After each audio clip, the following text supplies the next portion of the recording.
This kid's fire.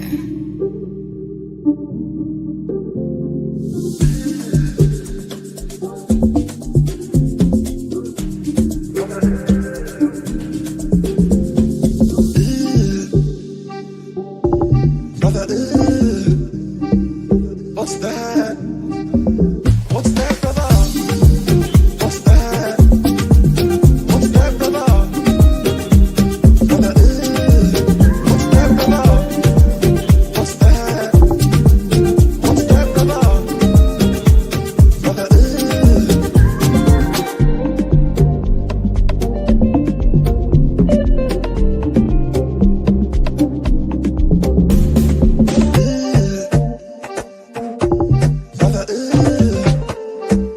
what's that? What's that, brother? What's that? What's that, brother? Brother, what's that, brother? What's that? What's that, brother? Brother,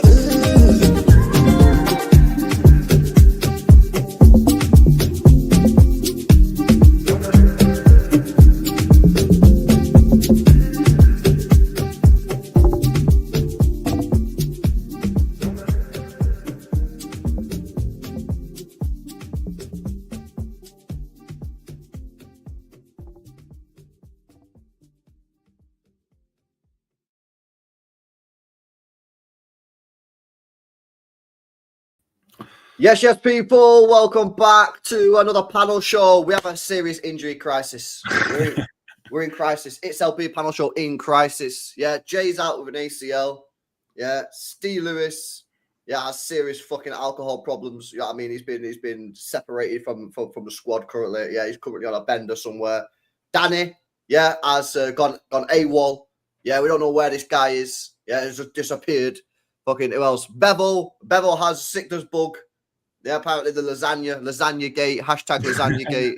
Tariq has apparently, yeah, he's in talks with another team, yeah, to join another show. He's not available as well. Basically, no one's available today. So, apart from Pulpit, this is like the Gavadio. Just work rate, mate. Yeah. You've got the trim for it, bro, unlike me, you know what I'm saying? Who am I? Yeah, I know I'm bringing a hair to the panel tonight. Yeah. I have to be Pep, innit? You know what I mean? I have to be Pep, man. You know what I'm saying? It is what it is. Anyway, smash these likes up, guys. If you've not done so already. We're going to be speaking about the improvements. Do we have improvements? Because there are some people out there that are not happy with what they've seen in the first couple of games, saying that we've not seen enough improvement. It's too much of the same of last year. So we'll get Pulpy's take. We'll get your takes on it as well. But smash these likes up if you've not done so already. Where are you at, bro? We've seen 2 games now. I don't know if you watched them all or you just seen the highlights, man. But like from what you've seen, do you see any signs of improvement from last year? Who have you seen that said that weren't happy with it? Loads. Twitter, my chat, comment sections. Loads of people are saying we're still slow. We still ain't getting in. We're going to get battered off Juventus. Bro, I've seen loads of people saying we've not improved. There'll be loads of people in this chat who reckon we've not improved as well. Do you think we've improved? Yeah, massively. Straight away. There's an attacking threat and a directness and a bit of creativity which we've all missed, and a fullback. A fullback, man. I know. It's meant. Yeah. I love to see it, I can't lie. Yeah, we've basically got some attacking players on the pitch, and the ones that were struggling, even Gundogan looks half decent again. Oh, you know, yeah, he had a superior player of the match yesterday for me. There's a lot on, what I think that is, by the way. There's a lot on the line now. They're not just playing for the starting 11. They're playing to stay at the club. Mm-hmm. You know, a change was needed in terms of like staff and the way we play. And I think it's just, don't get me wrong, nothing's changed massively. You know, we're not seeing a completely different style of play. We're just seeing freshness added to it with new ideas and fit players. Yeah. You know, and a fresh slate. I imagine towards the end of the season, morale was shit. You know, and we didn't win the league, and that would have stung after winning it for 4 years in a row. Not just the players that have won it all, but it's like the way we just like just flaccid shit. Yeah, just sort of tapped out, bro. We tapped out early. You know what? Because sort of how early it was as well.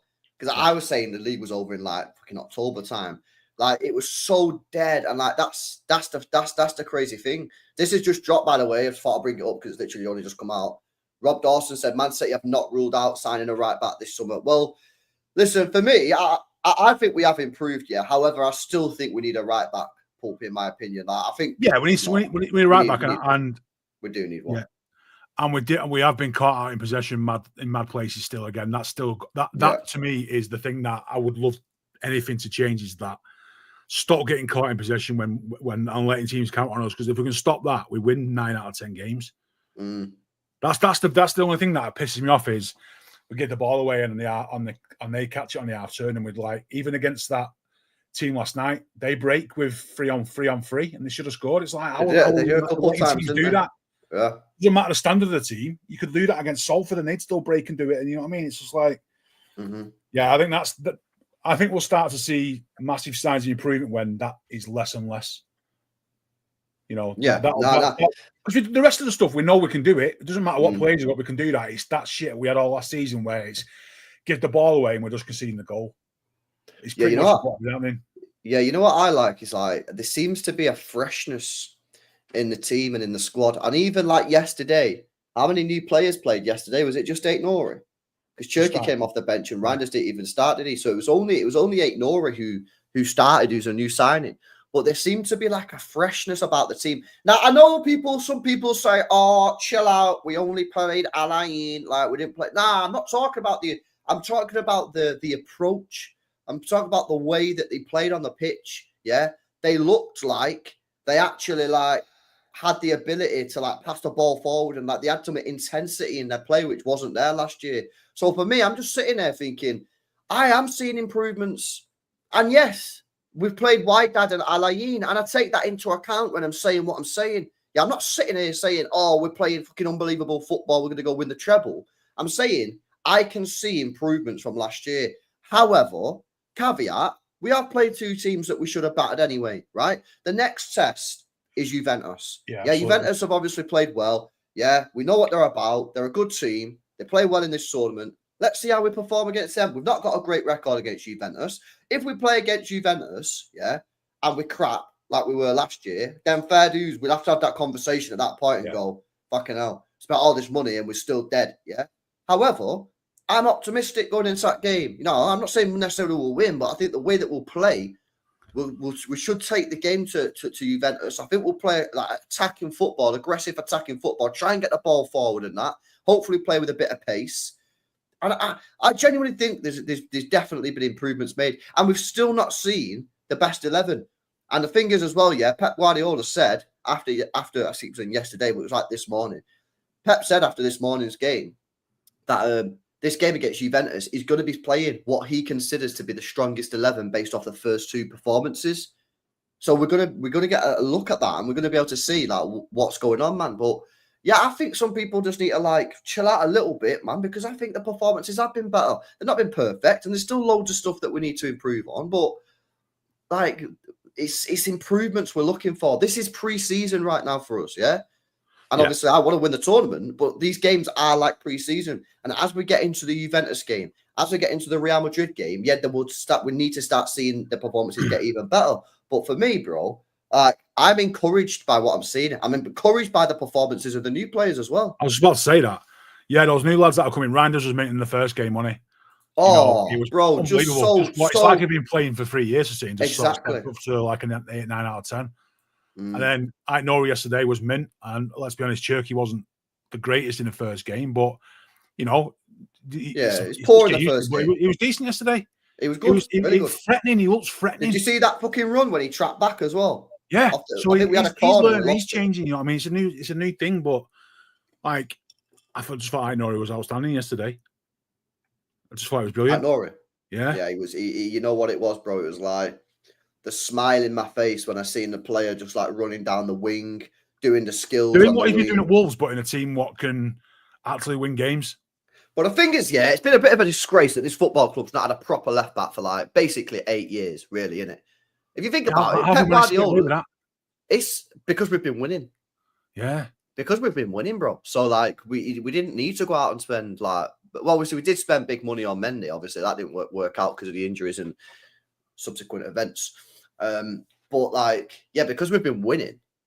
And to be Yeah, fair, like respect to like Delph and that, he did a good job at the time, you know. And then what's he called? Zinchenko did a good job. Yeah, we didn't have left backs. We just had left-footed players playing. Yeah, we had left-footed players. But the thing is, we never. Cancelo done all right. Yeah, obviously wasn't proper left back, but yeah, he did all right for a time as well. But like, we never come to the end of a season and went, right, that left back situation needs to be sorted, because we never really was in that position.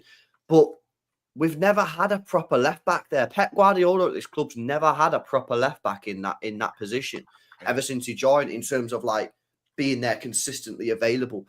And yeah, that performance from Mike Nori yesterday, I think it was a little glimpse into the future. Remember, chat, this guy is 23 years old. Yeah, 23. And he's putting in performances like this already. Yeah, with the technical ability on the ball, unbelievable. Pep said after the game, I'm telling you now, Pep's going to love Nori, mate, because he's so technically gifted. Yeah, Pep's going to run him in the middle at times. He'll get him on the wing. And the ability to cross a ball and get forward. Probably should have scored yesterday. He could have had a couple of assisted yesterday, because he cut the one back in was it the first half? I think it was the first half. He cut one back, which almost went in. And then he had the one right at the end, which, to be honest with you, he probably should have cut that back rather than, like, he put it across the 6-yard box, you know, the one right at the end of the game. And he should have probably done a bit better. But he's 23. And I'm telling you now, mate, you give Pep Guardiola and Nori a year, 2 years, I'm telling you, Nori has serious potential of being one of the best fullbacks in world football, man. Well, He's that good. It's a life, isn't he? You've got sort of player now that's coming into his best years, and where else would he want to go? Really, he's going to be at City for 10 years, isn't he? You just know he is. Yeah, but he looks good, and yeah, Jay's right to part of this, and we still look, you know, defensively fragile. Yeah. What I would say on this though as well, right, is that again, we're still not seeing the proper team. We're still not seeing our best team out on the pitch. Rodri's still not back in there properly yet. So, you know, after these problems that because you mentioned it before as well, the counter-attacks, after these counter-attacks, will be eliminated when Rodri's fully fit. Yeah, when Rodri's fit, they'll go away purely because of the fact that we retain possession better and we have someone who can smell the danger. And when we can have more of the ball and not give it away sloppily, we just don't concede attacks. And you've got Rodri, you can eat the ground up and get someone back anyway. So, yeah, they'll just go naturally all the time as players become more fit and more used to the way we play now, and it will be another possession-based season next season, but with an absolute threat, which we didn't have this year. And I think the players will be passing the ball forward rather than going sideways. Yeah, we've gone from last year where the ball's going across the edge of the box, and you're looking at players like Diaz and Akanji on about 18 yards, thinking what they're going to do with it, to now having think, well, it might fall to Rodri or Reinders, and then you're going to have Marmoush and Cherki hanging around out there. You're thinking, fucking hell, I'm folding. These guys are going to have 150 shots a season between them in their positions. You know, sooner or later, they're going in. So I'd rather be having... Imagine the possession we've had this year where it's all across a thing like that. And teams aren't bothered about that because they know when it comes out to Ruben Diaz at right back, what's he going to do with it? He's just going to pass it to somebody else, and you can defend against that all day. But when it's falling out to Diaz and Marmoush and Cherki and players like that on the edge of the box and Foden, you're thinking, shit, we've got to do something here. It's going to go in, and it will. So that's what did you make of Foden yesterday as well? It just seems like he's ready to go to me. I think he seems like, I'm not going to say he's back, yeah, because obviously I need to see more than yesterday to say he's back, but it seems to me like there's life there. Yeah, the signs are life there. That performance yesterday at the second half, I thought was pretty encouraging, man. The way he moved the ball quicker, getting on the ball, demanding the ball at times. Yeah, like I'm getting on the ball. So for me, I think that was. Again, I say it again, man. I think this Juventus game is going to tell us a lot. I think this Juventus game, chat, is going to tell us an awful lot, because there's only so much you can learn from Alain and Wydad in it. Like, there's only so much. Like, you can look at individual player performances or whatever, and the goals are nice to see. But in terms of that team cohesion and like patterns of play and that, I think that Juventus game is going to be the big one. These two games are just literally ultimate warm-ups, putting in practice, basically. With basically putting in what we've learned in a couple of weeks that we've been out training together into practice to get ready for what would be classed as the first big test. Just a typical pre-season, you know? Yeah, so I mean, I imagine the Juventus game won't be as pretty as what this one was, but I still think we're going to have to beat them. Yeah, well, our record against Juventus is not particularly great. So it will be interesting to start. And apparently, I've not watched any Juventus games, but apparently Juventus have been pretty good in the first 2 games. You know what I mean? So I'll see how we get on, man. But yeah, for me, I definitely think there's been signs of improvement, man. I do, and I think once we see that proper starting 11 that Pep's alluded to, that we're going to see against Juventus, the best 11 that we've got available. I think that's... People aren't ready for what that team's going to be, are they? If it's going to be every single, not a single new signing from last season. I know. Gundogan, Bernardo, Mika Richards just spawns out of nowhere. Savio, just people aren't ready for that. But it is what it is, right? Nah. I imagine whatever team he puts out tomorrow isn't probably going to be what will start the season. It's just what's the best available for that one game. Yeah, the way you said it seemed to suggest to me that it's the players that have played the best in the first 2 games. So we'll see. We'll see what he does. But anyway, chat, smash these likes up if you've not done so already, man. Hit the likes up, man. 750 people in the building. I see that Echeverri's been liking quite a few people's posts. He liked mine on Instagram. He liked Lee Gunners. There's a guy called Tom. Shout out Tom. He liked his as well. So Echeverri's seen our prop. He's out there. You know, he knows he's been watching us, man, and he knows what he's saying. Oh, Echeverri, bro. You know what I mean? Get out there, man. Ballon d'Or winner soon. You know what I mean? We will be there. Built to LB says we must beat Juventus. CBA playing Real Madrid again. Yeah, Madrid have been good. Yeah, that would be wild, bro. That would be wild if we have to play Real Madrid again, but we'll see, innit? We'll see what happens, bro. That Juventus game's Thursday, 8 p.m. it is. Big match, man. Big match. And our record against Juventus stinks as well, man. Innit? Yeah, fucking when was the last time we beat him? Man City, Juventus. Because I remember when we had him in the group stage a couple of years ago when we'd lost both games. Here we go. Right, we've played him 1, 2, 3, 4, 5, 6, 7 times, and we've won 1, and that was in 1976. When was the last time? When was the most? Like 1976, we've played him about 4 times in the last since they've been decent. Yeah, so we obviously played them in the Champions League last year. Got beat, didn't we? Away at their gaff. Yeah, that was the real fucking kicker because they was in real shit form as well. Yeah, it was like two teams in Europe who were just like dead, i.e. Manchester City and Juventus. Yeah. It was like, right, whoever loses this game is in real shit. And we went there and lost 2-0. We were shocking when we did get we were bad, man.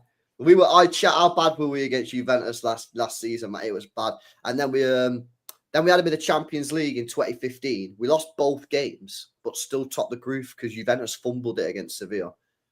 And then we had him in 2010 in the Europa League, drew 1-1 apiece. And then it was 1976, man. I was not alive then, innit? So I don't know what was happening back then. But we won. Tony Brook was our manager. That Trapattoni was Giovanni Trapattoni was their manager. You know, mad. It was a UEFA Cup first round, first leg. 37,000 fans turned up, man. Mad. But yeah, no, listen, I've been quite impressed, man. But yeah, we'll have to see what happens. Big up to Gary as well. Says 8 goals, 2 games. What the fuck are people smoking? Big up, Gary. I think what it is, Gary, yeah, it's like because how bad we were last year. I think people want like a quick start, and I get it, but you've also got to like accept that these 2 first games, I think, have been treated like preseason matches, fitness only. Yeah, this is why I say for me, Juventus game, I'm taking a bit more seriously now. Yeah, if we play Juventus and we're rubbish, yeah, or we play dead football, then I might be raising the alarm bells. Yeah, but I'm not raising the alarm bells off the first 2 games when we won, scored 6 goals yesterday. Yeah, I mean, like, bro, that's just I can't do that, man. There is about that Juventus game. There is a bit of jeopardy, which obviously makes it a bit more interesting, right? Because if it was a pre-season tournament where you play 2 teams and you play in Juventus in a dead final for a fucking plastic trophy, yeah. But at least on this, there's actually a good thing to beat Juventus. We avoid Real Madrid, and we're pretty much guaranteed to be playing a worse team. Mm. So it's good to have some jeopardy, I think. Yeah, no, I hear it, man. I've actually got the knockout tree here. Let me see if I can pull it up. No, it's not working. How much have you? I know you've done some watch-alongs, but how much have you actually watched it? Because it's been a snooze fest, man. Bro, to be honest with you, I've not really been watching any of the games No. apart from City, man. I did plan on doing like loads of watch-alongs and shit, but like when it come around to it, man, well, at the start I had the hay fever. Hay fever was kicking me, and I've just been knackered, so I've not really been doing it.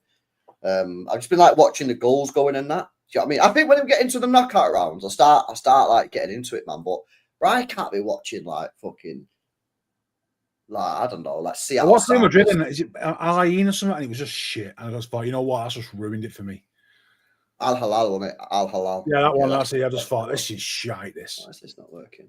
This is shit. Just yeah.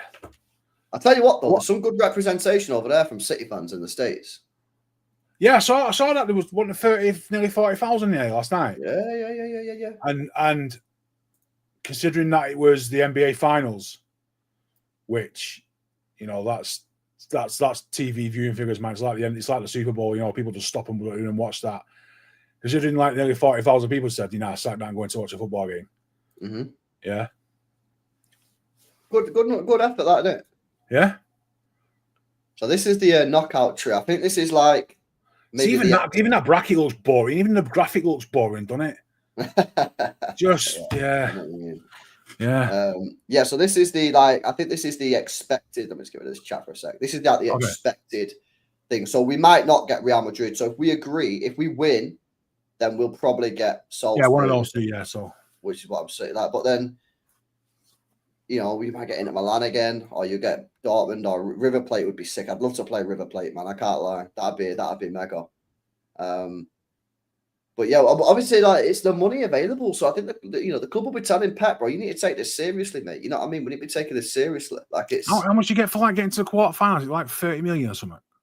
Well, I don't know how much it is to get to quarters, but to win it, you get $120 million, I think, which is like 90 million. Let's say conservatively, if you get to the quarterfinals, you get like 10 million. Let's say there's 8 teams in there.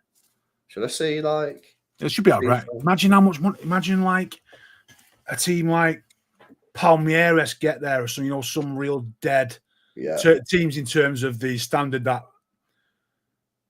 like wow, does one of these teams gets through. Yeah, I got it here. So, the last if you get to the last 16, 7 million euros. Quarterfinals is 12 million euros. Semi-final, 20 million euros. And this is on top of the previous money that you've just earned, by the way. This isn't like building up. If you lose the final, you get 27 million plus all the other money you've just accumulated. And if you win it, you get 35 million plus all the other. So they're saying if you win it, you get 100. You get the 120. Yeah, that's how you get the 120. But so if City get to the quarterfinal, they'll get 16 million, plus whatever they got for the group stages and just for entering the tournament. But like if you go on and win it, like we've spent 115 million quid, so say 115 million like that, whatever it is. If you win the tournament, all our transfers that we've just paid, these 3 players this summer, are all just been paid for straight away. That's how big it is. And the club will be telling Pep, like, bro, like we've just shelled out 175 in January. We've just done 115, and you're telling us you want to sign Livramento from Newcastle. It's going to cost another 80. Go and win that tournament then. If you win it, it's like they say to Pep, right, Pep, we've won it. Those 3 transfers you got in the summer, we can start again. What more do you want? Yeah. Or you might, maybe not this year, but next summer, mate. Who you want, we'll have them. Give us your number 1 title for next summer, and there's the money for it. We've already got it. Yeah, that's crazy. Yeah, each game's like 3 mil. Yeah, it's a madness. It's really important, man. You know what I mean? Especially if you do want to be going getting Livramento from Newcastle, because obviously Rob Dawson's now reporting that City are still looking to try and get a right back, which I think we are. I think it'd be very naive of us to not sign a right back, to be honest with you. But the only one that I see is feasible is Livramento. Yeah, it's got to be on it. Just purely for the fact homegrown, we need him, and he's up and coming, and he plays at a good standard now. And I've watched a couple of them under 21 games. He looks head and shoulders above. Did you watch the one where he got the assist on the left-hand side? He got man of the match. Or how good was he in that game, bro? Yeah, he just looks a level above that. Which he is, but the thing where he's going to think what sort of player he's going to be in 3-4 years. That's what you're paying for. That's what you're paying the money for someone like that. He's not now. It's what you get in 3 or 4 years. A mountain of a man who's so durable and playing both sides. you know, and that's so much value. That's what you're paying for. So, yeah. That's crazy. Ed says we're getting 10 million from getting to the quarterfinal. It's crazy money, mate. It's crazy money. Well, if you think about the Champions League, yeah, the Champions League is a year-long competition, yeah, in terms of the season, and you're getting pretty much the same money, yeah, maybe a bit more for playing 7 games in the space of a month. That's how big this tournament is financially. Now, some people don't care about the tournament, but like for the club, it's very important. Very, very important. Care about it if let's say, I don't know. Let's just say for sake of it, one of the teams you shouldn't really win it wins it. Let's look at, I don't know, like a Dortmund or River Plate. Yeah. So put the Dortmund, if they can win it and get 120 million euros, that's massive for them. That basically means they don't, because they're a selling club, aren't they? Really, Dortmund. They buy young players and sell them for massive money. That means that they don't have to sell somebody for 2 or 3 years. Or maybe it means you don't have to sell 2 or 3 players over 2 or 3 years. You can say, actually, we've got a shitload of money here. We don't need to sell this player and then let him get better for 3 years. And they might develop into a title winning team, you know, I mean, and get so much to another level. So that's the sort of one that's at stake here. Teams like Benfica, they always sell more players for mad money. They might not have to sell 3 players and they might make a shitload of killing of developing 3 young South American talents that they can spend money on in 3 years' time. They might sell for 75 million each. Yeah. It's just, it's just so much at stake. It can change the direction of a club, innit? Yeah, and if one of these, like, I don't know still, one of these, like, South American teams or African teams or something gets through to the quarterfinals, fucking hell. Big for them. Even that, it was who Bayern Munich beat 10-0. Auckland City. They got 250 grand or 2.5 million or something for attending. That's like the entry fee, innit? That's the entry fee, yeah. That's probably 10 times worth of operating fees than all the other teams put together for the next 10 years. I just Googled it, right? Last year, Auckland's revenue as a football club for the whole year was £500,000. So that's the revenue for 5 years. Minus thing, they've got 5 years worth of revenue in one hit. Yeah. Club World Cup has significantly boosted their earnings with a reported 3 million just for turning up. A win against a single opponent at the tournament would net them 2 million extra. Even if they draw, you would get money. Yeah. Annual revenue pre-Club World Cup Auckland reported a $667,000 in revenue for a full year. That's how like big it can be. You know what I mean? For a club like that. So imagine how they feel like. So imagine like they've got that money to play with in their league domestically. It's like Rangers and Celtic in Scotland. They got so much more money than other teams. So it's that sort of dynamic in it, and they've just got so much money now that can just cement their thing. So they'll probably be back next time, Auckland. Yeah, it's just huge, mad money.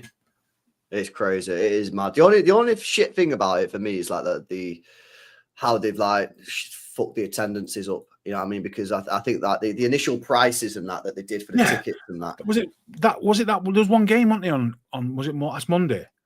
It was on during the daytime. It was like $80 to get to a game. There's like 350 people there. It's like, come on, just make it a quid. Yeah, get people in the stadium. Yeah, it was a bit bad. What did you make of Cherki last night, bro? When he come on? He looks good. He looks like he's improved already from last time. Yeah, I agree. You know, he struggled a bit in his first game, but come on, let's be honest. He's a preseason friendly. He's playing for the first time and, you know, adapting. It looks like he's really learned something in training at a better time and come on and against a weaker opposition, let's say. But he did. I think he did really well. That Dwight York, Andy Cole sort of like step over dummy and think, oh mate, naughty that, wasn't it? How's he like? He looks over his shoulder. He looks over his shoulder first when he sees he's there and thinks, is that what you did? Yeah, he knew he was there. Yeah, I just think that, like, bro, like yesterday, this morning, like I just thought he was. I just felt like he was ready. I think that first game, he was. I'll be honest with you. I think I thought he was quite bad. You know what I mean? He kept on giving the ball away and that, but like I didn't stress about it. I was just like, it's what it is. It's his first game. I knew that like that can happen sometimes. But this morning, Mate, everything about his play was just great, man. Like the passing was on it, like the goal, great bit of play, great finish to drill it in the bottom left corner and that. Do you know what I'm saying? And I think once he gets fit, because I don't think he's fully match fit, once he gets properly match fit and up to speed, he's going to be a serious problem in the Premier League, by the way. And I'll tell you this as well, if you can get him, Marmoush, and Foden all on it, then... Yeah, and then on top of that, you get Haaland scoring 40 goals a season, mate. Well, you can stop one of them and you've done all right, but you ain't stopping all three. Exactly. And that was the problem last year, is that if you stopped KDB, you stopped Man City, really, because like nobody else was fucking going to do it. You mark Haaland out of the game in City. Exactly. And I know Haaland's missed chances, right? Because for me, he should have scored 2 yesterday on top of the penalty, and he should have had 1 in the first game, right? However, again, you look at the positives, we've put him through on goal 3 times in 2 games. We've not done that. We didn't do that basically the whole of last year. We just couldn't put him through on goal. That's the impressive thing. Now, yes, Haaland needs to start burying some of these chances, 100%. But for me, the positives is that we are finally putting these through balls through for Haaland where he's getting these shots. And he needs to bury him. Simple as that, yeah? But that will come. As soon as he gets 1 in, bang, he'll be off. That's what happened in the treble year. He started off mint, got 2 in the first game against West Ham, and the rest was history. As soon as he gets a couple of goals, he'll start cooking, mate. But I'm more focused. And he's not just going to all of a sudden turn into a shit striker, chat. Yeah, he's gonna find that finishing form. The positives is that we are finally putting the ball behind the defense and into the path of Erling Haaland. And at some point, it'll click and he'll start bagging bare goals. I won't even worry about the misses. No, last year. The last couple of years, it's always been. The goals kind of had to be provided by put on a plate by De Bruyne. We don't have him anymore. We have to find another way. And we've got these other players now like Haaland it'll be like a kid in a sweet shop, man. He'd be thinking last year it was kind of just Foden was off it, but last year it's kind of when De Bruyne's on the ball, that's when I'm alive. Now it's a case of shit, I've got to be on this because these balls can come from anywhere, anytime, and I've got to be ready. So it makes him step his game up as well. He has to be alive and awake for this because you look at someone like Marmoush, who's going to have a shot or try and put a ball in. Haaland's got to be ready. And you've got Cherki who can do it magic. You've got to be ready for that. And you have Reinders who can play one of the most progressive passes in European football last year. He'll find those through balls. Gundogan's sort of alive again. And we've got the players that we got Foden who's going to hopefully be coming back. And you're going to have like Savio who's probably going to be encouraged to do more next year. Mm-hmm. So the options are going to basically times 4 than what they were last year already. It's competition for places, isn't it, bro? Yeah. Like the players know now that if they don't perform, you ain't playing, bro. You're getting dropped and you'll be benched and you won't be seen for a month. Yeah. Whereas last year, so many players in this team, man, like they were just playing week in, week out because we had nobody else and everybody else was poor. So it's like, oh, just, whatever, I'll just fucking play next week. But it's like, nah, you don't play. Savio, you don't play well. Don't worry, then. We got Foden, we got Cherki, we got Marmoush, we got Doku, we got Bob. Yeah, Bob positive yesterday. Are you still under the impression that what Guardiola said about squad's got to be smaller is actually going to take place now? Or do you think these are going to be a bit more actually, we'll keep it a bit higher than it was? So I think I've seen 9320 podcasts on Twitter saying that they still need to get rid of 3 players to meet the quota. You know, the homegrown quota. Yeah. So we have to get rid of 3. I think Gundogan. I know Gundogan came out and said he ain't going anywhere. I think Gundogan's gone. I think that's. I think he's gone purely. Right.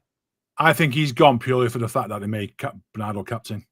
Yeah, and he's not in the captain's group either. No.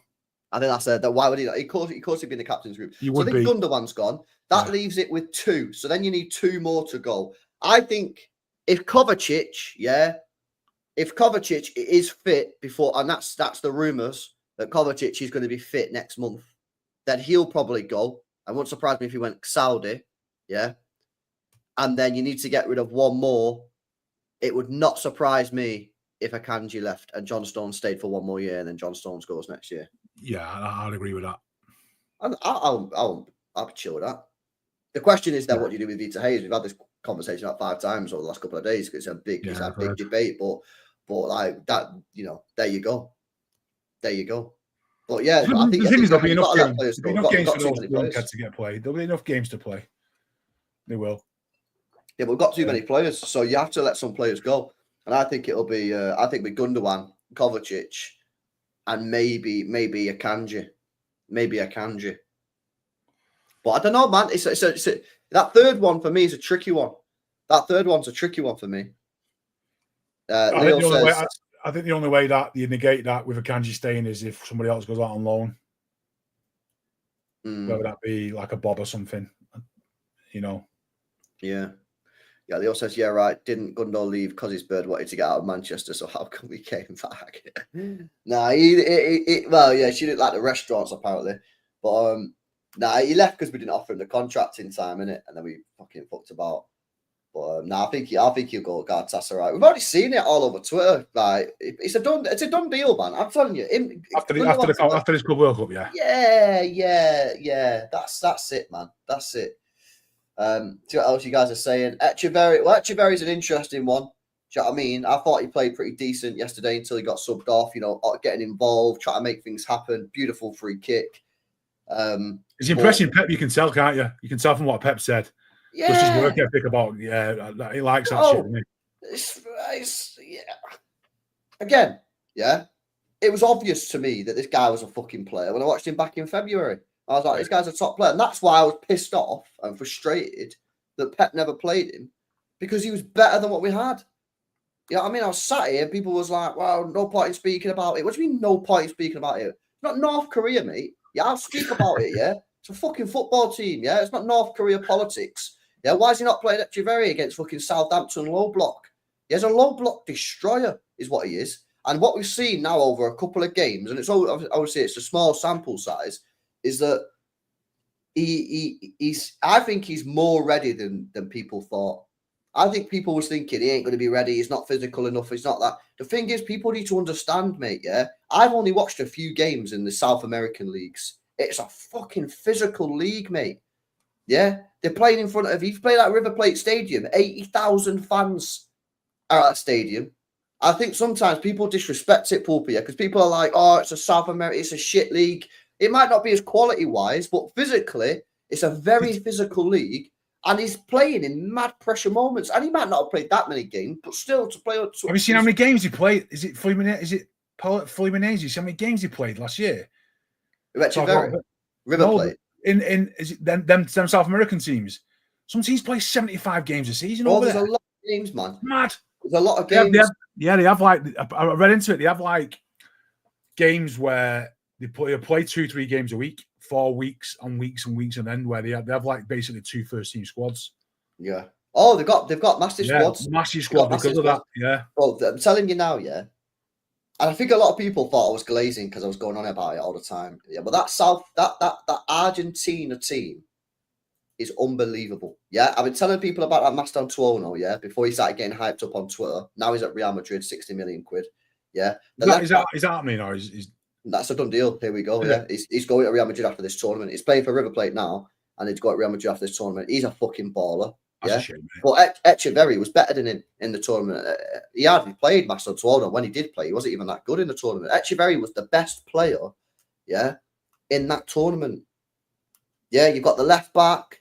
Yeah, Soler, he's gone to Bournemouth. Yeah, Subiabre, he's been linked with Chelsea. Carrizio has been linked with City. Like, that team is unbelievable. And I think too many people disrespect that Argentinian league, man. And I think what he's shown, and a great comment, by the way, from Tyrese there as well. They put that back up again. Yeah. People talking about his physicality. These players who are a bit small, yeah, the way that they get round the physicality thing is they use their body in the right way. Where if the contact comes in, go down, and they get a foul, or they use it as a bit of a spring. Sometimes a player can come in and make a challenge. Like David Silva used to bounce off people. Bounce. That's what I'm saying. Yeah. They use it as a bounce, so the player will come in. Because the thing is, yeah, sometimes if you're big, you sort of like embrace the challenge. Whereas you're small, you can't embrace the challenge. You know what I'm saying? You just cushion into it, don't you? And just ride it, and then because if you embrace the challenge, if you embrace the challenge as a small player, mate, you're going on your ass. Yeah, but as a small player, if you can get that art of the challenge comes in from a more physical player, and then you use that momentum of the challenge to bounce away. And that's what you're spot on. But David Silva used to do it all the time. And if Echeverri can do that, yeah, with his shooting ability, his creativity. He's going to be amazing. The question is, what do you do with him this year? Do you keep him around the squad, or do you loan?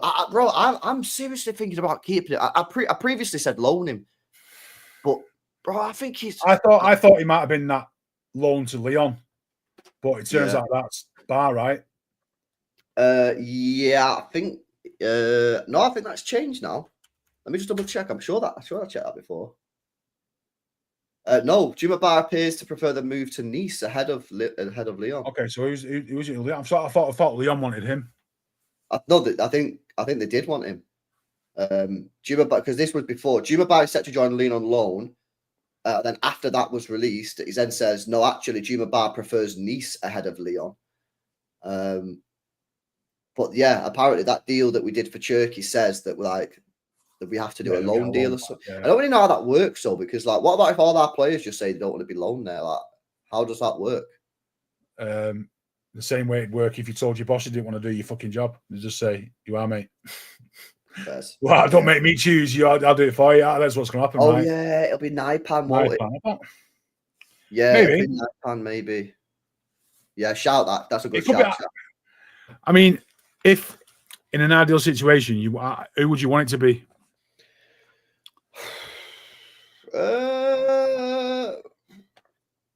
Bro, fucking hell, man. Maybe Hayes. I'd love for Vita Hayes to go there and play week in, week out for Lyon in the Europa League. I think that'd be great for him. Yeah, I think I heard you mention it. It'd be kind of like that Saliba sort of stuff, and get him out there and playing in the Man's League. Personally, I think who would benefit the most, probably Oscar Bob. Yeah. No one wants to hear, sending out this young player on loan. Everyone's got such high hopes for him, but the realistic is that he's going to need some game time to get back to a good standard.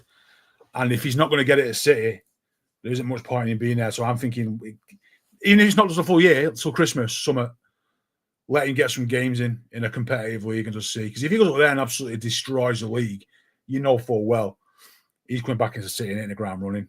You know what I mean? If he's at City and only starts 4 games and makes 7 substitute appearances before Christmas, it's not really beneficial to him, is it? So I'm thinking big picture here, not. No, yeah, I get what you're saying. I think you know what I mean. He's only 21, right? Yeah, it all depends on how fit he is now and how much he's prepared to sort of play in to get the fitness up above the likes of Savio. That's it. And Doku. It's what they think is the best for him. Yeah, I still think he's better than Savio and Doku personally. That's my personal opinion. He's got a height. I think everyone's I'll take. I'm not saying do it. I'm just saying, in my opinion, I think it would be. Look, if he stays with us this season, and let's be conservative and say he starts 11 games, 26 substitute appearances, he gets 4 goals and 3 assists, or he goes to Lyon, plays 38, makes 38 starts across the season, gets 12 goals and 15 assists. What's better for us as a club? Put your takes away. What's better for us? Without him doing that, or a season where in that situation, probably the Lyon thing. However, what I would say is, I think if you can get Doku up to pretty high fitness levels within a couple of months, I think he'll be playing a lot more than that, because I think he'll play more than Savio and Doku. And that's why, for me, it's about how far away is Bob away from proper fitness, and how much he's prepared to sacrifice the team a little bit, by playing Bob to get his fitness levels up, because obviously Bob's not going to be playing at 100% and therefore giving his best because he's not fully fit. And that's the tough one. This is the thing again for me, is why we could really do with going quite far in this tournament, because we need to get some of these players fit. We need Rodri to get fit. Rodri was better yesterday. Do you see that? Rodri was less rusty. That first game, he was so rusty. It was unbelievable. Understandably so, right? But he was so rusty. Within 1 game difference, he's gone like that. Yeah. And then if he plays again against Juventus, he'll go like that. And then he'll play against Real Madrid. By the end of the tournament, he'll probably be fully ready by the time we get to the Wolves game, if we get to the final. It's important it's that we about, get far in this tournament. We actually do need to. At first, I was like, we could do without this tournament. Everyone needs to rest. And Ideally, I'm we'll kind of like, suck it off and just play your kids. But now we think about it, he's going to get some game time for Rodri. Bob's going to get game time. You know, the new signs are going to bed him well. You know, it's like trying new stuff out. Or like, do you send the kids to come on early and we'll still have to do pre-season and the season starts and Rodri's only played like 115 minutes in pre-season? It's like, the best thing to us is just have a crack at this. Yeah, and then, like you say, if Pep does well in the tournament, let's say he starts 3 of the games towards the semi, let's say we get to the final, starts 3 more games to that, and has a good pre-season, and he's like, he's not going nowhere. Somebody else is, you know, so there's a lot at stake. No, definitely. Now, it is a pre-season, but I think Al Ain and Wydad were treated as pre-season games. I think from here on in, it will not be treated as pre-season. I think Pep will treat these games properly now. I don't see him treating Juventus as a pre-season. I think he'll go pretty strong, and then from there, you're in the knockout rounds. I think from now on, it's not a pre-season tournament anymore. I think it is now like a legit. I think and not just for the team either, not just for the players. It's the coaching staff are new, and they're going to want to. They've had 2 games to like practice stuff. Now it's on for them as well. How are you liking our corners? They were decent last night. Mate, I fucking love. Was that a coincidence, or we'll see, obviously? But I love them. I don't know, man. I think people overthink it. I love them.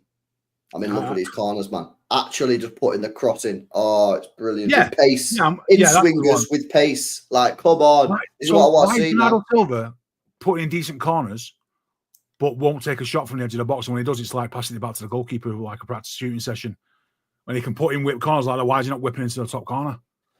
It might be courage in that. He scored a screamer at Old Trafford, didn't he? He just doesn't shoot. It's like, if you can do that with a ball, why aren't you having a go? Some players just don't have the minerals to shoot from like distance and that. Do you remember? Sterling said, and I remember Sterling did an interview once, and he said that he had a conversation with Sane, and said to Sane, "If I was you, every time I see the goal, I'm shooting. Your shot's unreal," and that's legit because Sane's shot was absolutely unbelievable. I mean, remember the goal we scored against Schalke, the free kick from 35 yards? Yeah, unbelievable goal. His finish was his shooting and finishing was unbelievable, Sane. But Sterling said that he told Sane that you don't shoot enough. And Sane was just like, oh, well, it just is what it is. And some players like Marmoush, it's on sight, innit? Yeah.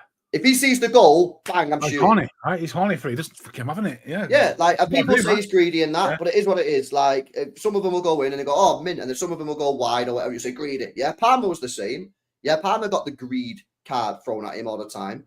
Yeah, but some players, when they see the net, they're shooting no matter where they are on the pitch, mate. Kyle Walker loved it. Yeah, he did it all the time as well. But some players, they want to be like right in front of the net, 5 yards away. And if they don't, like David Silva, for example, was a great example of this. Yeah. Like, he did not shoot unless he was like right in front of the net, 4 yards away. 99.5% chance of it going in. Yeah. Yeah, exactly. Unbelievable footballer. Some players are just like that, man. Yeah. You know, but he's got a good finish on him, Bernardo. Well, I thought Bernardo played well yesterday. I think Bernardo's another player that looks like re-energized. You know, and that's the thing. Like, you know, he's a good player, Bernardo Silva, and he got a lot of shit last year because, in my opinion, he was awful. Well, yeah, everyone makes out like it was his fault for everything last season. It just wasn't. No, of course it wasn't. But he was awful last year. He did get better toward the end, but I still think he was poor. But obviously, he's been made captain of the football club, and I think, you know, he's another player that, like, no matter how he played last year, he's a player that would have been gutted about how the season went and probably a bit fucking embarrassed and just upset because, like, he obviously loves the club, right? And I think he's a player that's got a point to prove.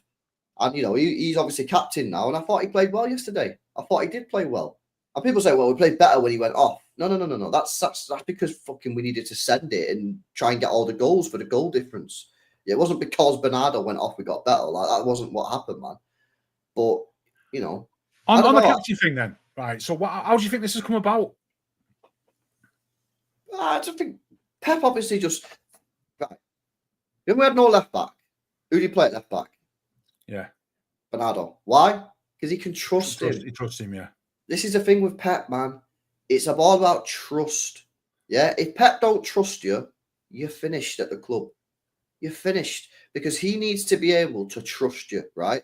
And listen, I disagree with it. I think it should be Rodri. However, yeah, Bernardo is a captain in the way that he'll speak to the players. Yeah, the way that he'll speak to the fans after the game in press conferences and interviews. Yeah, he ain't a fucking someone who's going to glaze it and that. He's not a glazy, yeah, straight in, balls deep. He'll speak legit. Do you know what I'm saying?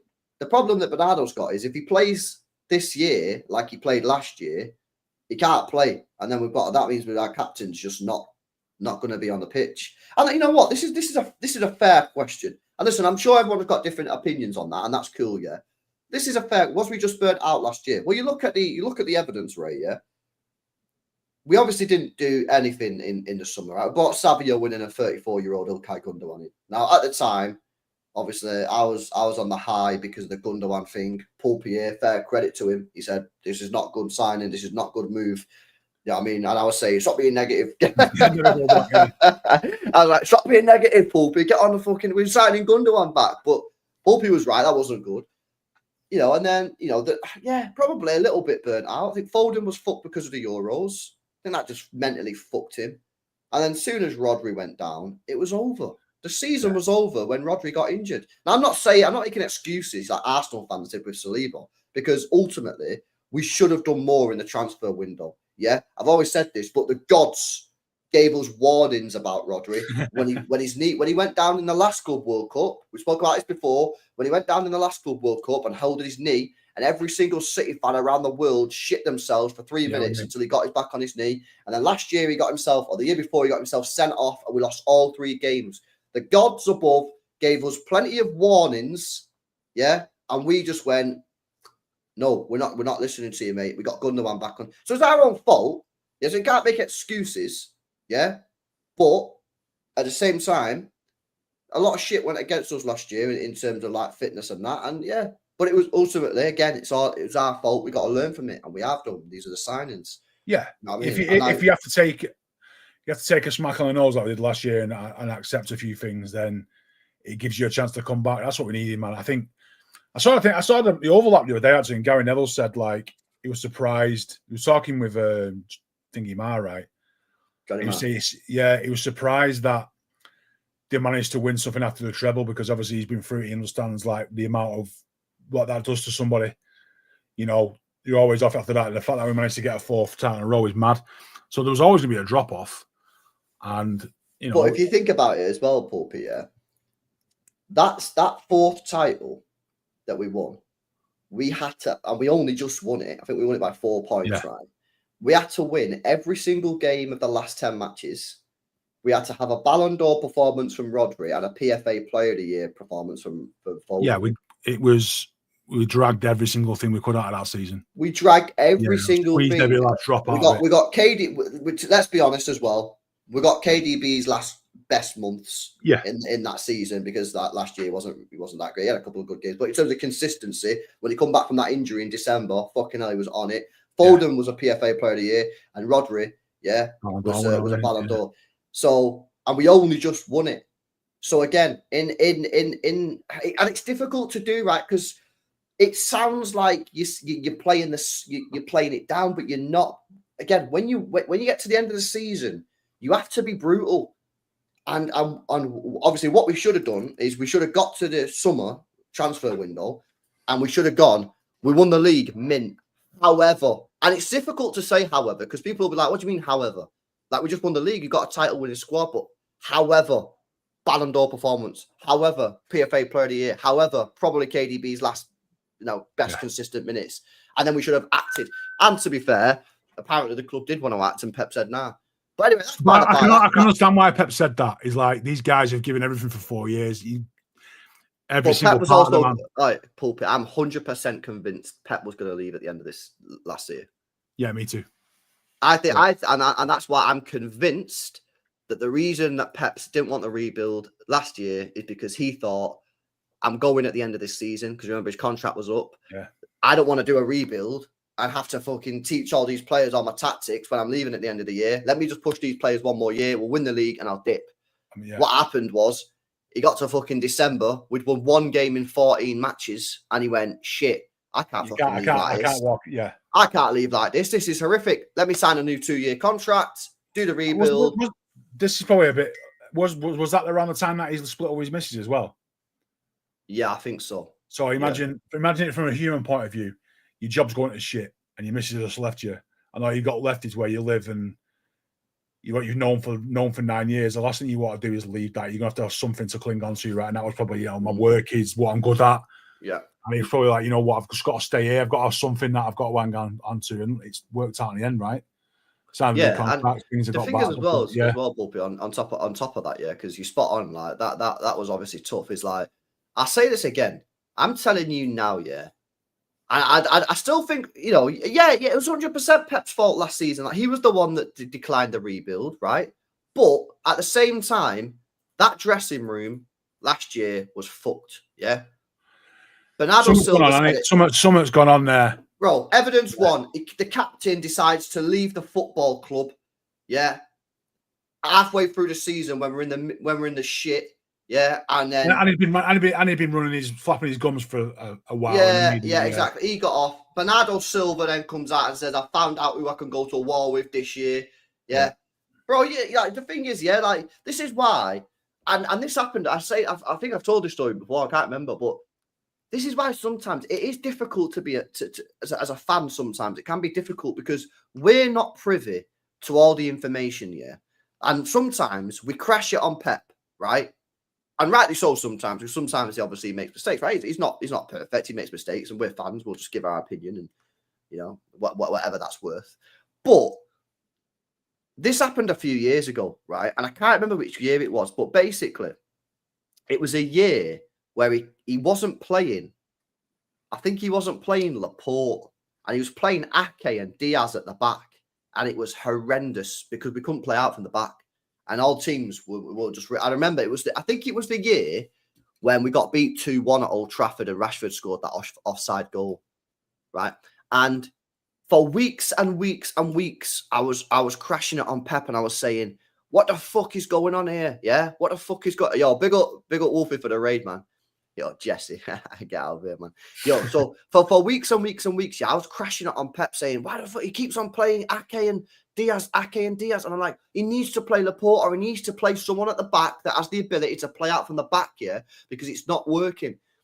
And then he come out in a press conference and he said something like, I'm playing players who are 100% committed to the club or something like that. He might not have been so clear on it, but he basically said something like that. And here's the thing with Pep, is Pep will tell you information, but you've got to put the pieces and connect the dots together. Cryptic as fuck, isn't he? He's cryptic as fuck because he doesn't want to cause a scene, but he knows he's very smart. He's very, very smart, He knows that if he's not playing somebody who we're all going, why the fuck's he not playing? He's got to give the fans something, but he's not going to come out and just tell us what's going on. He's going to give us bits of information. He did it with Ederson this year.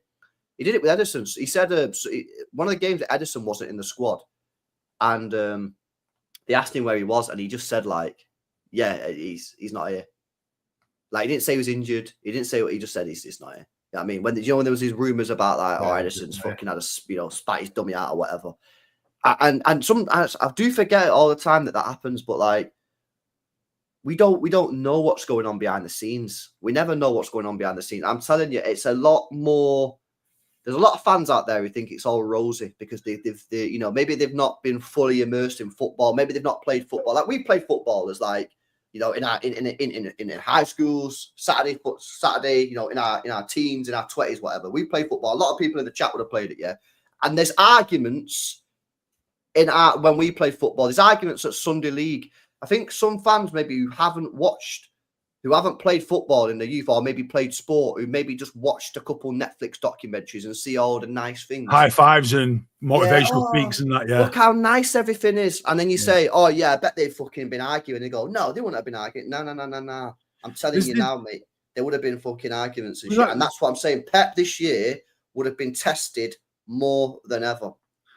Was that famous story about Roy Keane and Peter Schmeichel having a proper fist fight in the hallway of a hotel just to get the tension out. And after that, they were sounding. He went on to win doubles and stuff. It's like them sort of things happen behind closed doors. Like, they'll be happening every week in some club somewhere. Someone getting chinned or something, something will be happening in the dressing room, and they'll be doing that. And it happens everywhere. It needs to happen though. Yeah, that's life. You can't go through life and not have conflicts and not have things people you don't like. I imagine there's probably a few people that are actually still sitting out that don't like each other, but they just get on for. And that's fine. That's fine. The job it's the job, professional. Man. Yeah. But this is a very good point. If Jose was our manager this year, Jose would have buried the players 100%. You're absolutely spot on, DJ M1. Yeah, but when Jose then got the sack, because that would have happened, Jose would have been sacked because of the way he would have gone about it. The fans would have been like fully on Jose's side, but that wouldn't have helped the situation. Whereas Pep tries to protect the players as much as he can. He throws himself under the bus a little bit. And I'm not saying he's not got shit wrong. He has. The whole season for me, he's basically on Pep because of the summer transfer window, which he's taken responsibility for in the press conference by saying he was the one that rejected the transfers. Yeah. But Pep now has, basically look at the players. No one's left yet. Yeah, no one's left, and we're ready to go. We're all sitting there saying, oh, yeah, one more signing, and we look like we're ready to go. Well, nothing's actually changed.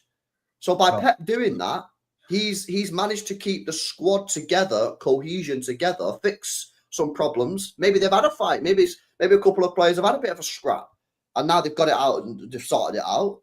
Yeah. So, all right, yeah. So, sorry, mate. Yeah, sorry. Yeah, I was in the bad. Oh, no, I was in the bad. Yeah, it is what it is.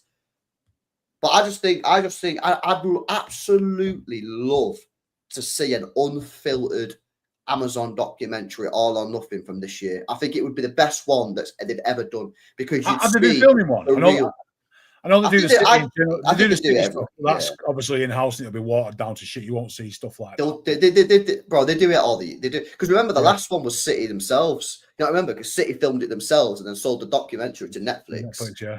Even though they've got City Plus and got people paying $5 a month, but we'll gloss over that. So, yeah, they definitely would have filmed it. The question is, would they release it? They probably won't. Released. It'll be in a book. In 10 years, there'll be a book. It'll be in that. Somebody release a book.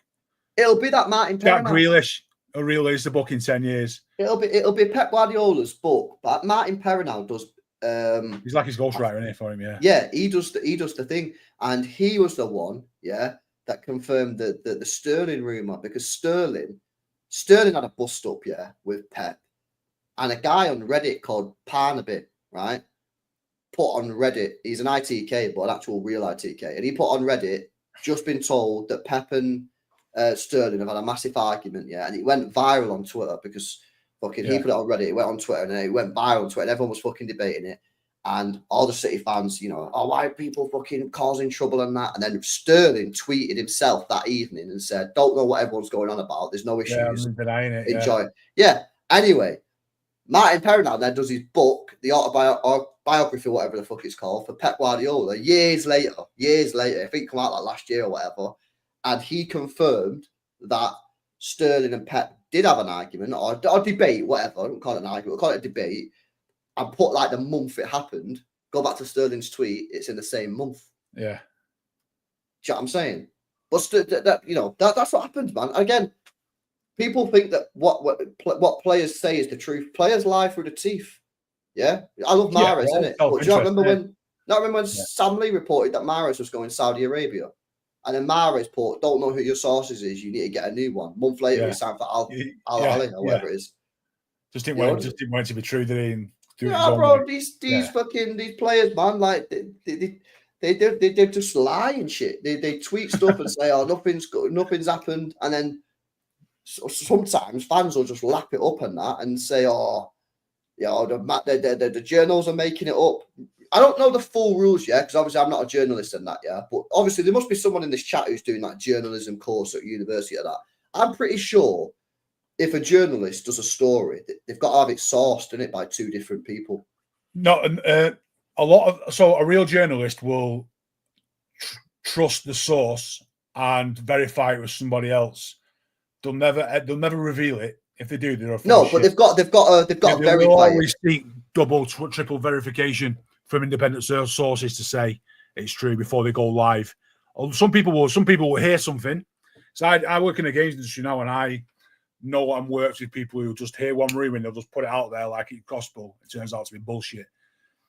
But I know some other journalists that would go and ask this person, ask people who know them, and confirm it with 3 or 4 people to say, actually, right, I've got it from here, I've got it from here, I've got it from up there. It all points in the same direction. Then I'll go live and say, sources say this is true. And it won't say free source. It'll usually say, like, that's when a real journalist like Sam Lee hears something, it won't just be he's heard it in thingy, it'll be from he's heard it from there, he's heard it from there. Ornstein will be like, I heard it here and here, confirms it. You know, instead of contacting the club, it's always like they surround it so they are 100% sure that what they're to is the truth, and then that's when they'll send it. Yeah. That's kind of what they do. Nah, exactly. That's what I'm saying. So madness. All right, let's do these super chats, man, and then we're gonna wrap it up now, chat. But if you've got anything else you want us to ask, if you've got any questions or any other final topic before we wrap it up, then let us know in the chat. Shout out to Gary. Says, I agree, bro. If he fucks about with Juventus, I'm gone. Says Gary. Yeah, the Juventus game for me is a big one. Like, we need to be seeing a strong 11, and we need to be seeing a good performance, man. But big up Danny Moore in the chat. Just said apparently it's going to be 40 degrees Celsius when City play Juventus. So that's, you know, it could be tough, man. Could be tough, innit? But yeah, big up Gary. No one's going to enjoy that, are they? No, big up Gary, man. Big up Ian said Walker was quiet on KDB leaving. Some cats. Well, apparently, obviously, he does his podcast. Walker said that he WhatsApped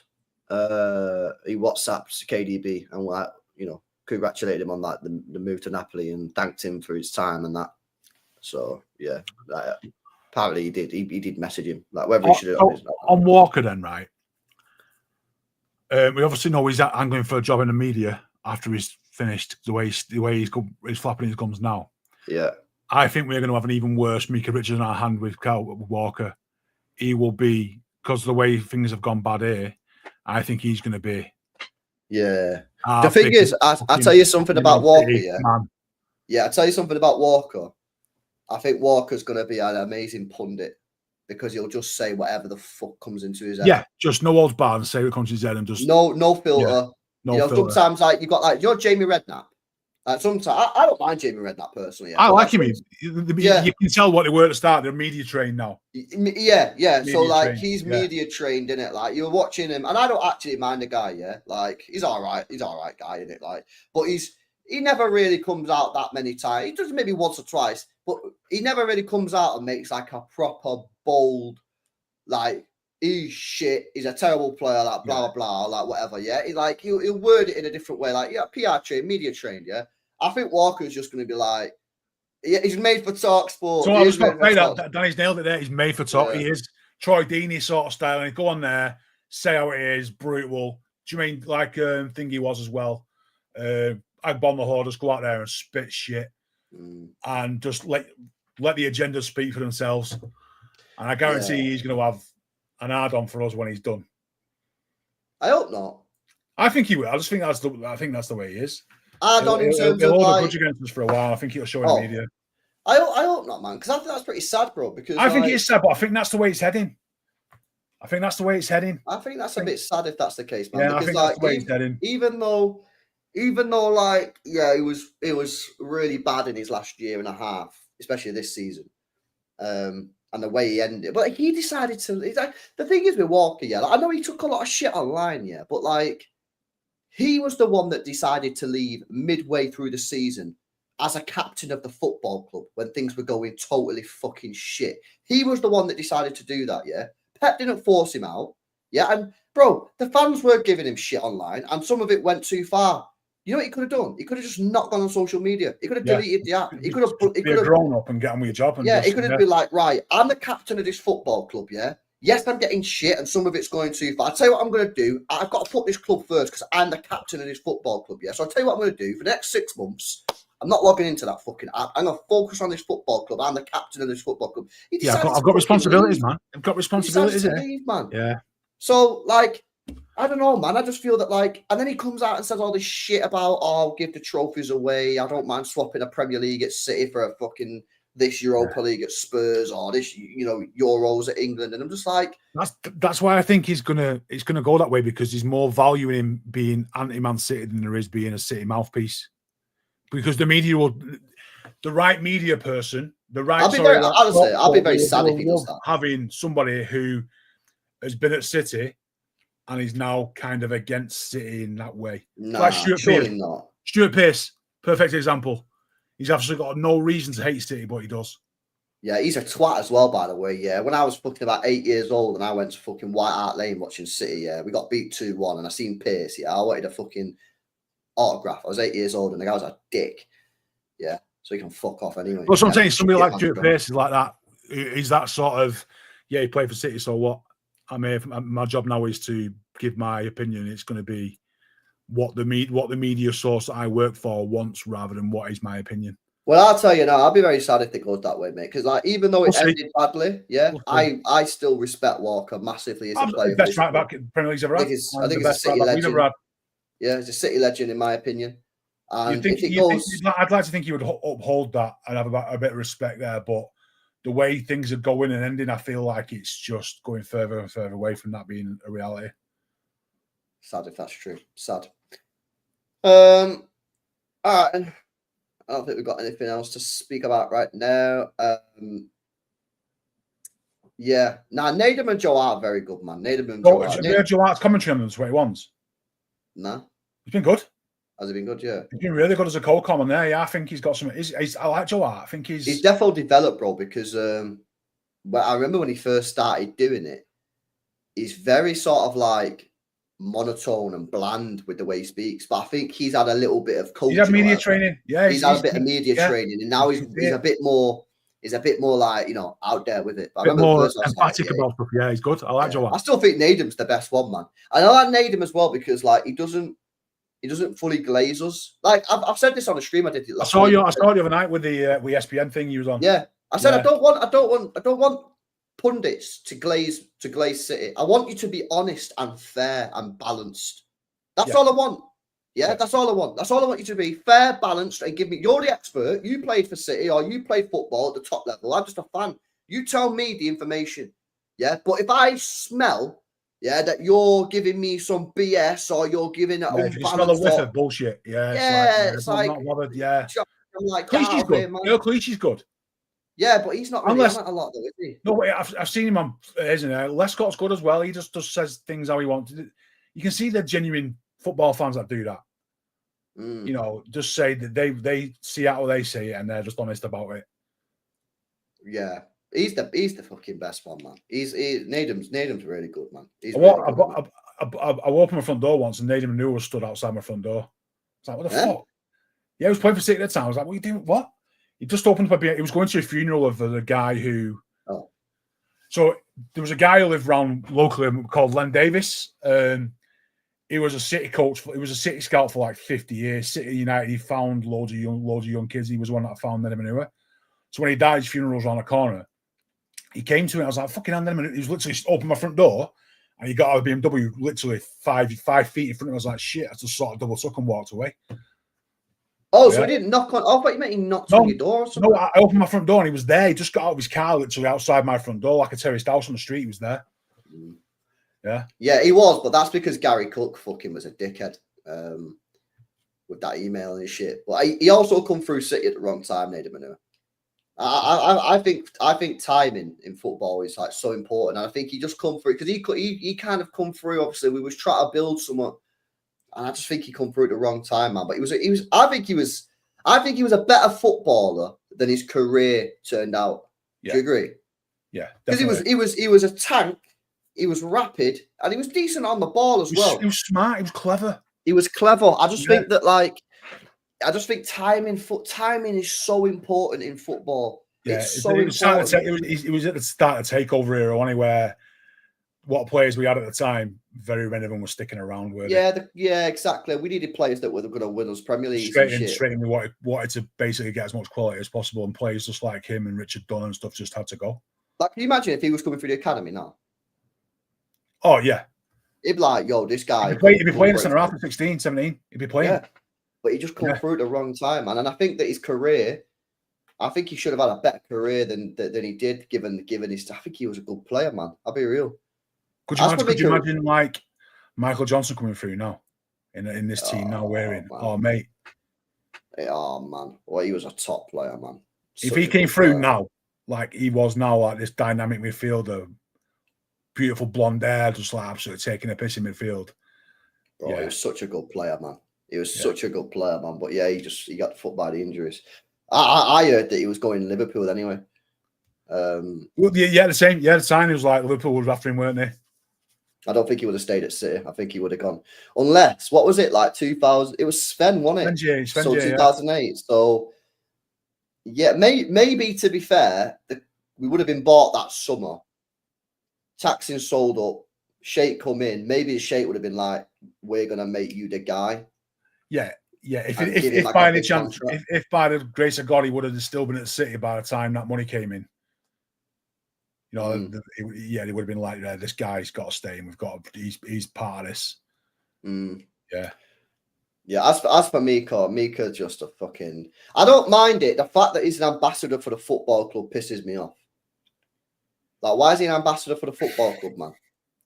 Like, you know what I mean? I think there's two sides to it. I think there's two sides to it. Before, when Arsenal was shit and we were on top, it was never a conflict for him.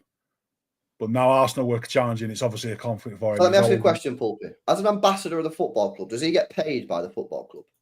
Yeah, I think so. Well, that is just for me. I'm sorry. So that to me is who is sanctioning his contract being. He might have been given a 5-year contract and say, "There you go, do that." If he's being sanctioned and somebody's enjoying what he's doing, that's the bigger problem. Is if somebody's enjoying what he's doing and thinking that's a positive for the club, it's not anymore. It was at the start, not now. It's everything he does in regards to City is negative attention. He's just pissing people off. Yeah, it's I think he does it on purpose sometimes. I mean, maybe he's getting encouragement.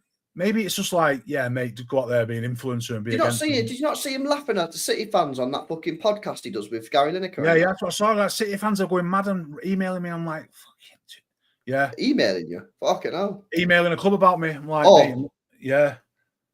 Oh yeah. I thought you meant City fans were emailing you. No. I'm not going to email people before. Just loads, just random emails. You're our leader, fucking leaders. No, but I seen it. I was like, yo, what the fuck, man? Like, that's why I don't like sour. He was sort of like he was mocking City fans a little bit on the thing. I was like, bro, you're meant to be for the football club and you're mocking City fans. Like, especially when you've got other people out there that could be a banging ambassador. Yeah. You know, Joe Hart would be a mint ambassador. Yeah, facts. Nader Manua, it's the same. And I get, Richards come for the academy, but he's got no loyalty to us. He should have loyalty. Remember he was the one that fucked us off. Yeah, he had a contract, and he said himself that he decided to go to Aston Villa. Yeah, to get paid less money. Yeah. Because what? Because Mancini said you're not going to be a guaranteed starter because Zabaletta's smashing it right now. Zabaleta was smashing it, bro. Yeah, if you would have just got your head down, stayed fit, yeah, you could have got that spot back from Mika Richards. Let's not get it twisted. Mika Richards was a very good right back, mate. Very good right back, yeah. And Zabaleta was obviously minute as well. But Mika, when he was on it, Mika was a fucking top right back, yeah. Mancini said exactly the right thing. He said, here's a contract. I want you to stay, but just FYI, I don't want to be lying to you. Zabaleta at the moment is my starting right back, yeah. And then Mika Richards decided he didn't want to do that. He went to Aston Villa on less money. He went to Aston Villa on less money, then got relegated, and he had a relegation clause in his contract, so got even less money. He said it on that podcast. He said it cost him absolute millions. It cost him. Yeah, and maybe he's just a bit salty about it. But he was the one that chose to leave. We didn't want him to leave. I was gutted when he left. I know he had a few injuries before he was leaving. Now I was still gutted when he left. Yeah, I mean, he chose to leave. Hero, wasn't he? Yeah, you're a good player, bro. I still remember that goal he scored at Aston Villa. He scored his England debut. Yeah, he did. He did, yeah. 18 scored his England debut, right? And then it went to shit. But when he scored that goal against Aston Villa FA Cup, man, get us the replay. Like scenes. Yeah. Absolute scenes, jumps into the away end. Scenes, man. I remember watching it. His interview on BBC, he's swearing. Yeah, what would have been that? That was a yellow kit. So that would have been 2006, was it? Yeah. That 2006 chat? Yeah. When we had that yellow kit. Bro, I remember watching that. Yeah, I'd have been fucking. It was on 12. BBC, wasn't it? It was on BBC. It was like Equaliser. Yeah, it was on like BBC. Yeah. Yeah, it was like 90 odd minute or whatever, yeah. And I remember watching, I was 12 years old, I remember watching it on TV, yeah. I was fucking buzzing when he scored. I was like, come on, man, and next he'll be there. And then again, this is why I'm kind of like, I hope it doesn't go the same way, man, because when I see these players that I loved watching, and I know Mika Richards maybe isn't in that legend status, right? And he's obviously not, but he was a massive part of the 2012. He caught hero, wasn't he? He caught hero. Yeah. Look how many games he played in the 2012 season. Yeah, he played a lot of games, man. Zabaleta actually got the spot back because Richards got injured. Zaba got in the team because Mika got injured, and then Mika come back, and then Mika couldn't get back in the team because Zabaleta smashed it. Yeah, so I've got a connection to Mika because he was sick in that year, and then to see him do the stuff now, I'm like, bro, what the fuck? And it's annoying, man, because people always go out here and say, "Oh, you fans, you're not loyal to the players. You never back the players," and then you see these players. Not loyal to us.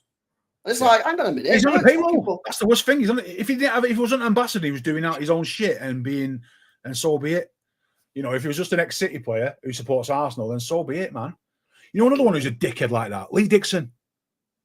He's a City fan, and he's the biggest anti-City pundit out there, man. Pisses me right off. Yeah, I don't think he's a City fan like that. I think he obviously was growing up, but then I don't think.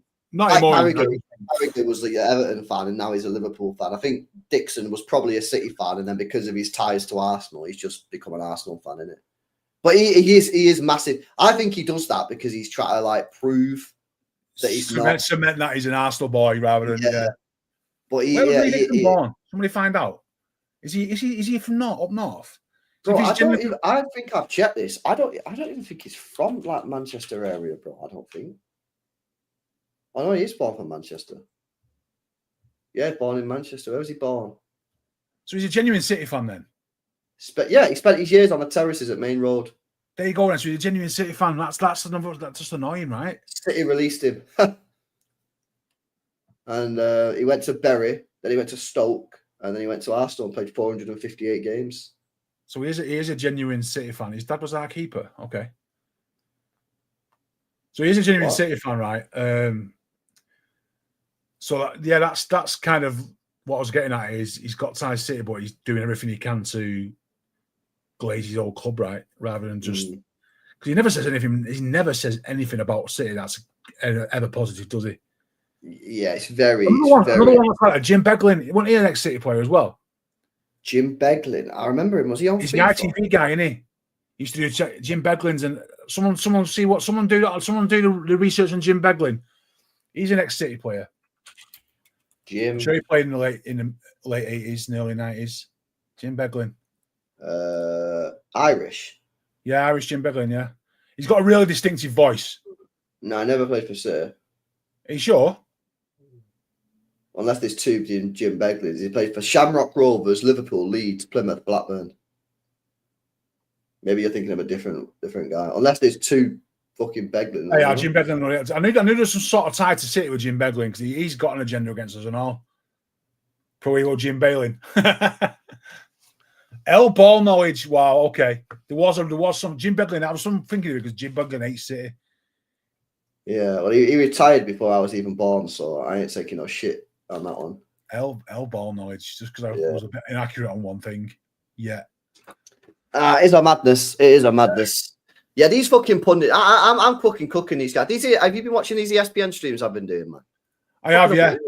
I saw that Champions League one. I was like, yeah, that was fucking madness. That. That Champions League one was insane.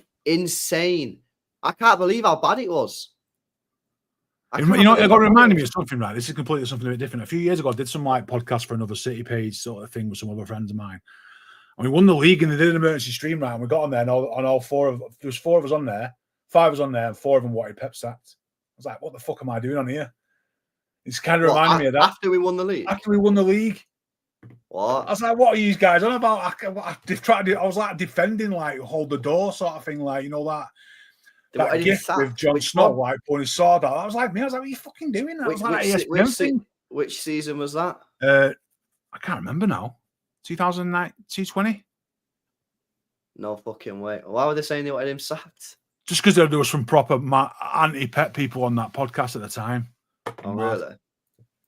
Yeah, that's crazy, man. I can't lie. Yeah, that kind of reminded me of that ESPN thing. It's like City has won it, and everyone's like trying to find the negatives. I'm like, what are you doing, man?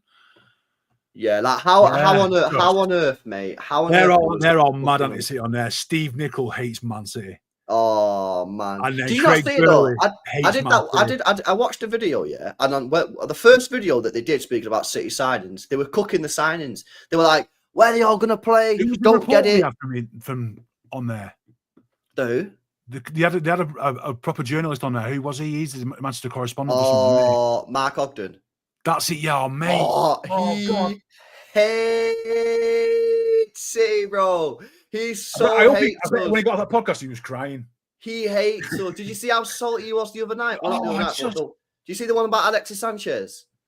Yeah. When he went, oh well, City decided that they can't buy Alexis Sanchez because they can't afford him, but now they're going to go and spend 90 million on Mahrez. And it's just like, oh, you fucking hate us so much. Oh, and the thing is, he was wrong on that one anyway, because Sanchez turned out to be fucking shit at United and didn't even want to be there. He wanted to leave a week after. We got Mahrez for 60 million, not 90 million. And the guy was a fucking baller, mate.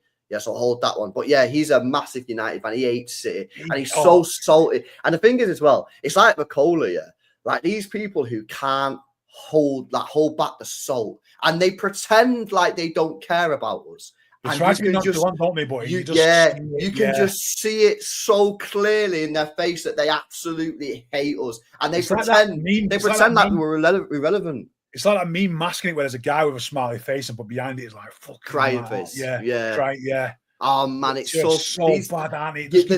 They're better every walk of their life. I imagine they get pissed off if they go in a coffee shop and they see a City shirt. It's like fucking rude. They do. Fucking MCFC lads rattles them all the time. Yeah. Do you know what I mean? Like they just get rattled. I don't know how he goes on there and deals with them idiots, me. Because if I got on there, I'd tell him straight away, you're an helmet. I'd just walk off set and it'd be. You see me at the start in the set, and I won't be there at the end. I spoke to Luke about it, yeah, and I said he was speaking to me about it, and he said basically, yeah, like obviously he's younger than us, right? So he's like 20, I think he's like 22 or something. Yeah. So like when he goes to like college, or obviously he's finished college or uni, whatever, yeah, like he would get the 115. The fucking you buy everything, checkbook manager. He gets this all the time from all these mates and that who are not City fans. Yeah. And he gets it every day, right? Like, when you go to work, he gets it every day. So he said to me, he says everything that he gets thrown at him on those shows, he's already heard. So he's got responses. He's got responses straight away. Because anything that someone says to him, oh, I heard that. Someone said to me that last He's had it for years. Yeah. I fucking know what to say. I'll cook you. And why it makes it worse for them. They can't stand it. They hate anything. He was just a little kid coming like, yeah, man. They fucking cooked him. Him. I didn't know if I was on there, I'd just give him a call or a load of shit and just say to and Rory, I'd basically beep and he won't see me. There probably won't be an episode that week. I just tell him straight. Yeah, but nah, it is a madness, man. I can't lie. But yeah, I don't know, chat. When we get some more of these ESPN videos, we'll see what they're saying. But it is funny how they'll be coming thick and fast, right? Oh yeah, 100%. Lose a game, they'll be all over us. Ogden will be on there. They'll be getting all sorts in there. City's reign is over and the signs have failed. And then when we win, say we beat Arsenal 2-0 or something in one of the early games, we're like, oh, the money's paid off and it'd just be every narrative. Imagine there's somebody sat there as the producers like, right, I fucking hate City. I hate them. This is the way the show's going. You guys hate for me. Put it out there into the world. This is the agenda. There you go. And Steve Nicol and like Shaka Islop and that are all there like, fucking love this. Did you not see it though, bro? Did you not see it when I watched the first video about speaking about City signings and they were just going, I don't get why they sign these players. Where they're going to play. Where they're going to play. Where they're going to play. Yeah, where's Grealish going to play and stuff like that. Yeah, where they're going to play. And we kept on saying like, well, some of them are going to be sold and we have a bench, but they never mentioned that. And then we watched the one about Liverpool and they're going, oh, Liverpool have such good squad depth now. Yeah. They've got Diaz on the bench. They've got him on the bench. They're going to have great players off the bench, which is so they're allowed correct. They're allowed subs, we're not. Yeah, which is correct. Yeah. But why are they not? Why are they allowed fucking players on the bench? And we're not allowed players on the bench. Didn't this like madness, man? When they were linked with Nori, weren't they saying like, why do they need to get him? They've got Guardiola. They just paid 90 million for Guardiola. I was like, did you watch any of the City games this year? He plays centre back for the last 10 games. That's his real position. Yeah, and they were slagging off Reinders as well, saying Reinders Yeah. was shit. They were saying, why they He's signed only had Reinders? 2 years. Oh, in that was Serie Mark A. Ogden. Mark Ogden Yeah. said, oh, no, that's what he said. He said, we're underwhelmed. We're underwhelmed. Underwhelmed, yeah. Yeah, That we was just it, signed them. We just underwhelmed. signed Serie A midfielder of the year, by the way, chat. Yeah, that's what he is officially. He won the best midfielder in Serie A. Now there's 20 teams in Serie A, and pretty much every single team's plays with 3 in midfield. Yeah, so what's that, like 60 players, and he got the best one. He got the best player out of 60 players minimum, and apparently we're underwhelmed. Yeah, then we've got Ike Nori, who's 23-year-old. Yeah, he's had 5 years already in the Premier League and has sky high potential. Underwhelming. Cherki, did you just see what he did against fucking Spain or whoever it was the other day, Germany, when he's put them that fucking goal? Apparently we're underwhelmed. Yeah, and like, where they all going to play? Where they all going to play? It's like, what the hell's going on here, man? What is this? That's unbelievable. Yeah, only City aren't allowed subs. I'm going to be fucking keeping receipts on that channel, you know. Yeah, I'm keeping receipts on that channel, mate, because I guarantee you, these are the type of frauds. Yeah, these are the type of frauds, chat, yeah, that in 6 months, if we're cooking on gas, they'll be sat there going, told you all that these were going to be fucking mint. Yeah, they're the type of frauds that to do something like that, yeah, rather than saying something like, oh, I didn't see. We were wrong. We were expecting this. Well done. Yeah, we were wrong on this one. Wow, City have cooked. We didn't see this coming. Yeah, and hold their hands up. They'll end up saying stuff like, yeah, we told you all that this was going to be mint. Yeah, and when they do that, yeah, we're going to hold these guys accountable, mate, because we're going to keep the fucking receipts on these guys, chat, yeah? Because these guys are frauds. They had the worst one, ESPN. The shit. They were like, I never heard about this channel until about 3 weeks ago, bro. Years ago, when you used to watch it on foreign streams, I used to watch ESPN a lot. Just because it was one of them things, and I always had to listen to him at half time, like Shaggy Hislop agendas. Craig Burley was born in an agenda. You know what I mean? Steve Nicol, ex-Liverpool man, he's been spiteful about City for 20. This is going back 20 years, man. Steve Nicol on there, and then the presenters rotate. The presenters rotate to another idiot, and they started to get the journalists involved. You know, because it's like the thing to get in now and get a journalist opinion. So bad. It's bad. It's all like hyperbole and headline grabbing stuff. Worse than YouTubers do. It's just mad. Yeah. It's just crazy. Clickbait before clickbait was a thing. Then they're just thick. They're thick idiots. Yeah, they've got no integrity at all over there. It's mad. They don't care because their audience don't give a fuck about football in America. So the people that watch it are usually like sound bites on social media, and they think, oh, look at ESPN there, big channel, these mouthy people. It's like, nah, the worst of the worst. You know, they're up there with Rio Ferdinand as being the worst of the worst. Nah, it's mad. Steve is sick of Guardiola's starting 11 complaints. What's he talking about?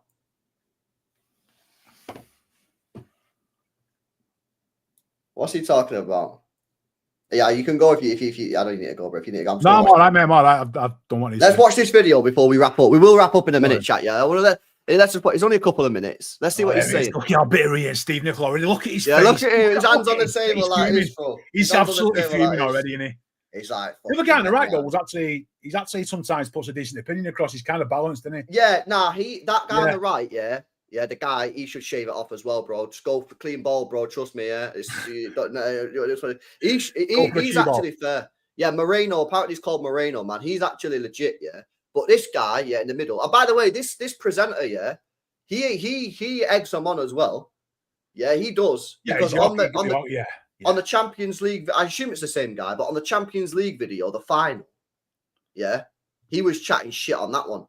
Yeah, and he was the one that was saying, like, how can you on a Champions League final when City win the Champions League be crying, bro, about our performance? That is the dumbest thing I've ever heard in football. Moaning at the performance. It's a fucking fight. I expected more from them today. It's like they fucking won. They won the game. But anyway, I guarantee you they were the ones that were mad. I guarantee you they would have been the ones that were moaning when City. What score would beat Watford in the FA Cup final? 4-0, 5-0, 6 or 7, wasn't it? Was it 6? I can't fucking remember. I guarantee you, on the other end, it'd be like, well, City were just too strong and they didn't need to be that good in the final. You know what I mean? You can't have it fucking both ways. It's like that weapon. Was it Burton? Did we play Burton and beat him 9-0? And that guy done it. Probably Mark Ogden. He did that thing, say City were disrespectful. Disrespectful, yeah. Who was that? Yeah. Man City disrespectful. Burton. Let's see who wrote that article. Funny. I'm sure. Yeah. There's a few of them. I don't know what it is. I can't find it. Why is it? Why is it not there? I thought Man City disrespectful. Was it Burton? Did we play Burton? It was Burton Albion, wasn't it? Was it Burton? Yes. Was it 10-0 it was? Or 9-0? Man City disrespectful. Why is it not coming up on Google? 9-0. Why can't I find the article? Surely that should have come up straight away. Should I grok it? I've Googled it, right? Man City with inverted brackets, for the targeted thing, disrespect Burton. And the first thing is a thing from Reddit, how to piss fans off 101. That's it. It's just like, wow. Okay. Yeah, I don't know. It's probably been raised. Click on that Reddit thing, bro, and see if it's got the article. It's a Liverpool thing from 3 years ago. Oh, it's nothing to do with that. It's just Liverpool fans being mad. Find me the old article about Man City being disrespectful by beating Burton 9-0. The article, it was ESPN. No fucking way. Was it? Well, it says here, the article you're likely referring to is titled, "Was it wrong for Man City to beat 9-0 or are critics missing the point?" Published by ESPN. Yeah. Have you got it? Yeah. No, that's probably what it is, though. Was it? There it is. Was it wrong? Who's Jay? Mark Ogden! It was actually him. No fucking way. Yeah, such an horrible Mark man. Ogden. It was actually him as well. Was it wrong for Man City to beat No way. It was actually Mark Ogden. No fucking way. It was actually him as well. Oh, that's unreal, man. He's a certified hater, man. I give him that one for sure. This is 5 years old, man. 5.5 years old. The hate is running. The hate runs deep. That is runs crazy. deep.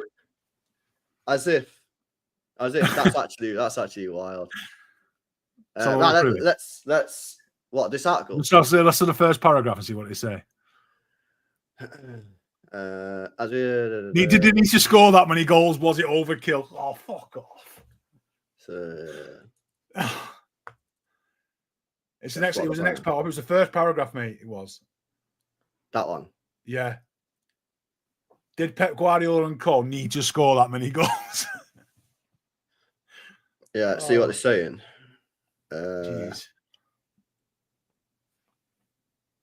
Oh no, actually, this isn't the right one. This is. It was around that time, though. I remember that sort of thing happening, but like.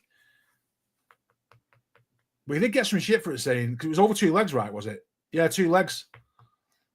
Yeah, it was. I'd City been facing Premier League on. So, because didn't we play Swansea before it or something like that in the semi-finals or something? Yeah, he is slacking us off. When City went 6-0 up after 62 minutes, that should have been the signal for the home team to wind down. Yeah. From unnecessary, as fellow professionals, City's players should have protected. Look at this. As a fellow professional, City's players should have protected their Burton counterparts from the humiliation that will now live with them for the rest of their lives. Never mind their careers. This Burton team made history by reaching a major semi-final. They should be remembered as club heroes, but there is now a huge asterisk in the shape of the 9-0 hammering. Top-level sport has to be ruthless, but at some point, ruthlessness becomes humiliation. And that's what happened when City made it. No fucking way. Oh, man. No, you know what score did Liverpool beat somebody recently? Was it 9-0 against Southampton? Oh, my God. Yeah. I wonder if Ogden wrote anything about Liverpool 9-0. He hates us so fucking much. Oh, man. This guy... That is a hater. Bro, I remember all these fucking dirty fucking articles and snide comments that these people have wrote. This is why I fucking pulled this one out from fucking 6 years ago. I don't forget these things, man. Yeah, because because all I ask for is balance. And when you're not being balanced, I know you're not being balanced, and it fucking stays in here. Yeah, this big fucking bald head of mine. Yeah, it stays in there. We'll never leave. McCullough and all these lot have got these things. They go to bed reading these scrapbooks, don't they? They live these and think, oh, I fucking hate it. Yeah. That's what Right, we let's do. see what these guys are Go saying. on. Let me do this chat before we Go do it, and then we'll wrap it up. Shout out to Robertinho, says, Macola is the biggest grown adult red rag, pussy on the net. I love seeing his soul die inside on the club whenever City win or lift a trophy. Facts, bro. You can see it. He's bad at it. Big up for the 5 as well, says, they're all paid to by the red history merchant clubs, and they cry because they can't do anything about City being the best ranked club worldwide. I love City, says Robertinho. Come on, bro. Big up for the membership and a 5, bro. I appreciate it. Now that you can tell, bro, like I always say, man, you can tell it on the face. Like some fans legit just Nicolay just looks so pissed off already. Let's see what he's saying. Big up Robertinho, bro. Appreciate the super chat. I smashed these likes up as well, chat, man. Come on, get these likes up. 800 people locked in. Yeah, let's get these likes to 400, man. We need 20 people to smash the likes. Right, let's go. See, we've heard Pep Guardiola singing from the same hymn sheet, haven't we, over recent weeks about this squad being too big. I'd love to have the players that we have now all season. The problem is they'll be unhappy during the season. They'll be sad. They'll be disappointed. I don't want that. For me, it's not a problem. I don't like to have 6, 7 players just in case. No injuries being at home. He's talking about likes of Karl Walker, Jack Grealish. Yeah, so he's speaking about what we spoke about before. Yeah. Like Pulpy asked the question, chat. What do we do? Do we need to get rid of some of these players? Well, we already know that we have to get rid of 3 because we've got too many players in the squad, non-homegrown players. So we already know that, yeah? So let's see what this is saying. Yo, big up, Paul, man. I appreciate it. Let's go. McAtee, who have been left behind for this Club World Cup. It is, of course, a decision that every manager has to make. Look at his face. No, why is he still talking?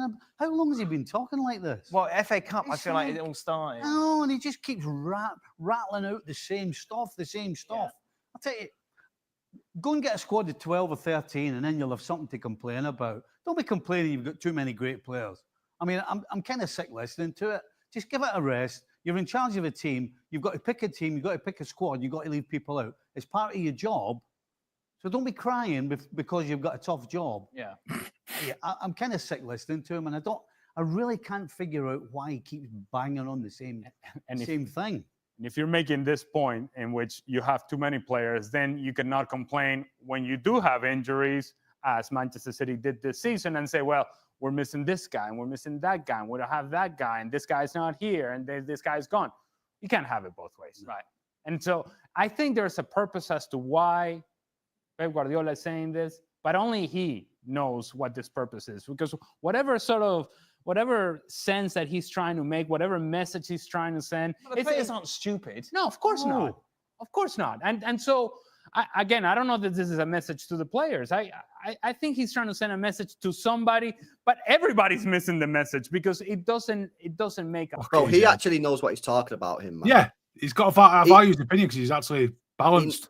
He knows what he's talking about. Pep is sending a message, to the players probably and the board to say, I don't want this many players. I need some of them gone, right? And that's what he's saying. The other guy, Bro, well, why he goes? Why does he keep speaking about this? Why? Because fucking journalist asking the question. Asking a question, yes. The journalist asked him a question, so he answered the question. Yeah, it's not fucking rocket science. A whole lot of sense. Because if you're on your phone to your agent, aren't you? That's it. You know you're out. If you're not in this tournament, then why is there any sort of reason that a door is suddenly going to be flung open for you to walk through into this starting 11 for City? Well, there isn't. Exactly. Never mind. Well, right now, there's 2 or 3 of them that aren't getting in the squad. Never mind the starting 11. Yeah. So, it seems like a complete and utter no-brainer.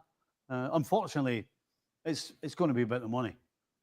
You know, if they went on such, particularly Grealish, if they went on so much money, it would be straightforward. There'd be teams coming in, no problem, give you a decent amount of money and off you go. But unfortunately, I don't think City are going to turn around and just give the likes of Grealish away, having spent 100 million on him. There is no clearer message for a player. Yeah. If you're not traveling, if you're not making the traveling squad for a large tournament like this one is, or a long tournament as this one is, you're not in the plans. You know these guys, on this show, I feel like they're these type of people, that they don't actually know what's going on at the club in terms of like the ins and outs and transfers. So they just chat shit just to sort of like get the content out there. Yeah, you know what I'm saying? Like they turn up for work, don't they, and just go, right, what's happened today? There's Bro, what's happened today. and by the way, proof, absolute 100% factual proof is who's the other guy that goes on there? It wasn't on the show, that one there, but it's the other guy. I think he's Scottish or English. Scottish, Craig Burley. Craig Burley. Chat, am I lying? He was on the video we did the other day, and he said, what did he say? Something about Liverpool, and said, Wirtz hasn't signed yet, as it's not a done deal. I've been on holiday. I don't know what's going on. So the guy don't even know what's going on. They don't prep. They're so unprofessional. They don't prep. They don't read. They don't prep. Oh, chat. What was it? What did that guy say? That Craig Burley the other day. We did that video, didn't we? And he basically said something like, "I don't actually know what's happened. I've not been following the story. I've been on holiday." And it's like, bro, it's your literal job is to talk about it. How can you turn up and you don't even know what's happening? Read something on the way into the studio so that you update yourself. It's your job, man. Yeah. It's wild, man. Oh, he's fucking found it. Oh my god, I gotta watch it. It's a 3-minute video. I'm sorry, we're gonna have to watch it. Yeah, let's go. We're gonna have to watch it. We're gonna have to watch it. Oh my god. Man City thrashes Burton 9-0. Was it disrespectful? Oh let's my go. Look days. at the face. Look at Mick Nichols already spewing, isn't he? Yeah, let's go. It's the first leg of the semi-final, which finished Manchester City 9. Burton Albion nil. Burton Albion in the third tier of English football were big underdogs going into this time, but I'm not sure many would have predicted a 9-0 win for the Premier League champions. A lot of chat on Twitter, gentlemen, and you're best placed to talk about this, given your professional ways. Should City have eased off? No, I'm sorry. It's liberal. Must be liberal do-gooders, something like that.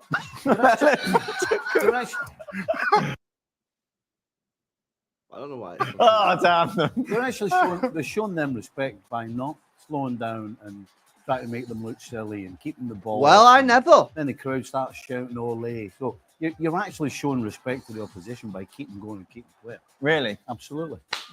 I would suggest that City could have even taken it up another gear if they really needed to. But, I mean, the opposition is just that poor. Credit to Burton for getting this far in the competition. But City, with the kind of talent that they have, they didn't even have to try. And they got no. I'm not sure if Gav is what, a liberal do-gooder? I'm just saying it. Gav, where do you stand on this? I think it depends on the cultural context. In England, as Stevie says, you show respect by going all out for 95 minutes and trying to score as many as you can. In Germany, you do the same. In other countries, in other sports, including some U.S. sports, you don't do that. You don't. It's called running up the score. You have to do what. Is that true, chat? Americans, is that true? In some American sports, do teams purposely stop playing good when they're beating another team by a lot of points? Is that true? Yeah. Is that actually true? Yeah. Yeah. What? No way. What's appropriate to the context you're in, given the context in which Manchester City play. I thought it was entirely appropriate. That said, Burton Albion were absolutely terrible. I don't care if it's League One. They're just not good players who, on top of that, on the night, played very, very badly. And I think that just made the whole thing seem like a bit of a horror show to me.